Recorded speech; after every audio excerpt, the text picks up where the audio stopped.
घर से चलो। कहते आप खाइए अनार खाइए और खाइए कास्ते, कहते आप खाइए अनार खाइए और खाइए कास्ते। सभी भाइयों माता बहनों का बिजनेस का प्यार भरो नमस्ते। कहते मेरे भाइयों माता बहनाइयों हलवाइयों तथा बाल बनाने वाले नाइयों, नौवा भैया हो बुरा न माने, नौवा भैया हो बुरा न माने। अब बुरा मान जाइए हो तो मौका कैले हो, हाँ मौका कैले हो खींच के गिरा के बार बना ले। हेलो हेलो हेलो भाइयों, please sit down. My name is Sunil Kaushambi, you understand.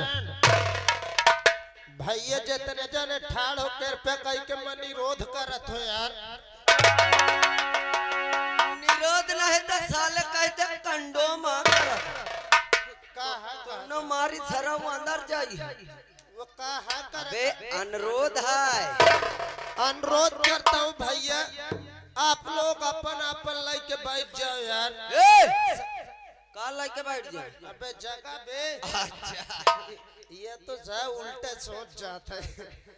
भैया आप लोग अपनी अपनी जगह लेकर बैठ जाओ, नहीं फिर बाद में कौनो कौनो के ले लिस तुम वैसे न कहो कि वो ले ली का जगह यार। जगह का नाम पहले ले। देखो ये कार्यक्रम 1-2 घंटा 4 घंटा के बाद नहीं हो रहा भैया, ये सारी रात के लिए। आप सारी रात देखिए, सुबह उठिए, घर जाइए, खटिया बिछाए, सो जाइए ढेकन। भैया रात भर नौटंकी देखो, 1-2 दार पीछे घूम के अपन सामान चेक करिए। कौन सामान? हमें यार तो जानते हैं कि आजकल चो अबे चोरी होती, चोरी बहुत होती। भैया कौनो लाठी लावा, कौनो डंडा लावा, कौनो मोटरसाइकिल लावा है, कौनो मोबाइल भरे, कौनो कौनो के चुरा ले। तो बात भैया न कहो कि फलाने जगह मेला देखा नौटंकी मोबाइल गए भैया। यह बात सही कहे यार। तो भैया एक नौटंकी रात भर देखो, 1-2 दार अपने सामान का जरूर झांक लेवा करो। तो भैया आप लोगों को नॉलेज होना चाहिए, नौटंकी में कोई भी काम हो और काम चालू होने से पहले एक बार भगवान के जरूर लीन जाता है, लीन जाता है, नाम लिया जाता है भैया। अच्छा चलो भैया सभी लोग ताकत लगाओ, आज इतनी तेज से सब जन जय बोलो कि गांव के जितने भूत चुड़ैल हो बगलिया वाले गांव में जाके ओ लिया जाए। अबे सारे बगलियों गांव के यहाँ है नौटंकी देखे हुई बैठे देख लै लाठी।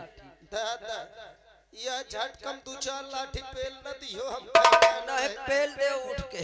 नहीं दादा मान लो हम यहाँ से भूत चुड़ैल बगल वाले गांव भगाई थी, तो बगलिया गांव का हमरे पर जुगाड़ है का।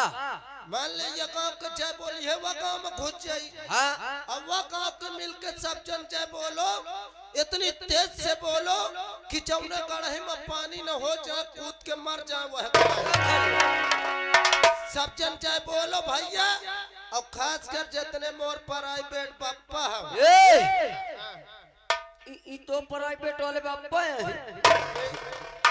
देख लौंडेगा कितना मुस्कियात है, देख ले घबरा न मोर अम्मा पूछू ना रे बैठी। तुम पंचे आज सब जने ले भगवान के का नाम। अच्छा ठनठना ले अपन अपन मो लतिया दे का टंटना ले मोछा बे। मोछा का नाम पहले लेवा का। मोछा की बात ये नहीं ना का, मोरे नियन जाओ कोयला का बनाया हो। कोयला के न बनावत बने तो खलरीन बढ़ा ले। भगवान के ले मत शर्म तकलीफ न किए भला। हाँ कहते हम न ले आओ, हम तुमका धरा दे। का धरा देबे?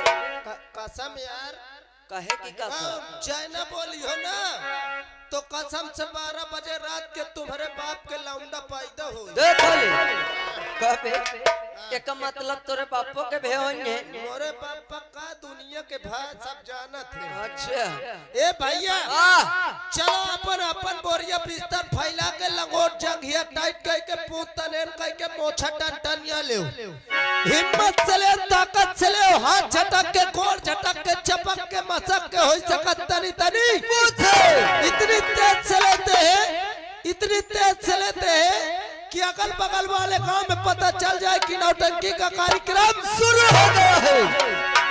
चलो भैया तैयार हो जाओ। कासो ये खिड़की बंद कइलो नहीं शोभा देत। चलो भैया ले ए भैया बोलिए सरस्वती मैया की का हो गया? राम राम राम। न तुम्हारे घर में चीनी का पहाड़ फाट पड़ा, क्या खले? तुम्हारे मुँह में कुकुर जलेबी है गए। हेले कौनो कहा था जा तो कौनो कहा था बे हुआने है।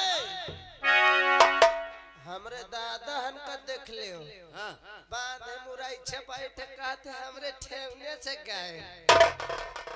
देखो मैं हाथ जोड़त हो, एक दिन तुमहू का हुआ जाए कहे भला भगवान के ले मना शर्म तकलीफ करो। अगर भगवान के नाम ले हो तो भगवान तुम्हार काट दे हैं। अरे यार जौन दो पापत की है दो चार कलम काट दे हैं। यह बात तो सही कहे यार। सब जन मिल के भगवान के नाम ले।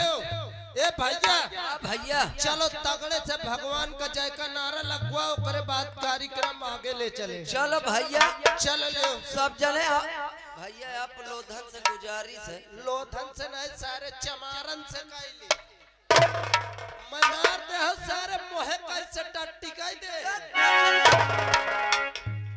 सारे आप लोगन से आए। टट्टी नमा उल्टी आवे तो कहा तो शुद्ध शुद्ध बोल रहे कौनो घड़ी के अंदर वो करी तो ही। भैया सब जने ले एक बार हिम्मत से ले, ताकत से ले, हो सके भैया तनी तनी सब जने मोहे से ले। एक बात है भैया कहाँ से ले बेचारे, अब दिन भर जलेबी खाए सोचते कहूँ तेजी से जाए, बोली कोड़री निकलना वो पीछे कैसे। बात सही कहा था। अरे तो पीछे हाथ लगा ले यार। ए बच्चा अरे यार लाइट न मार चाहे उठा के आधा मार दे मोरे। ए भैया चलो जाकर नारा लगवा। ए भैया तुम हो तैयार हो जाओ, इन लोगन के साथ साथ तुम हो ले हो। देख ले काम का पानी नहीं भरावे कया हाथ पांव समय आता था। चलो भगवान के जय का नारा। ए भैया बोलिए भैया बाबा की, बोलिए दुल्हैया बाबा की, बोलिए दुर्गा मैया की, बोलिए काली मैया की, बोलिए गंगा मैया की, बोलिए गाँव के सभी देवी देवताओं की, बोलिए जोकर फूफो की। मान जने कौनो मारबो करी तो ही कहे बे कभी सर जोकर फूफा कौन देवता है। देख ले सब देवतन का जय का नारा लगवा। इलाउंडे ना बोले जैसे कहा बोलो जोकर फूफा की कौन तो मोरन चल। बाप रे बाप की राग धाई के बाप सोचन की फिर मत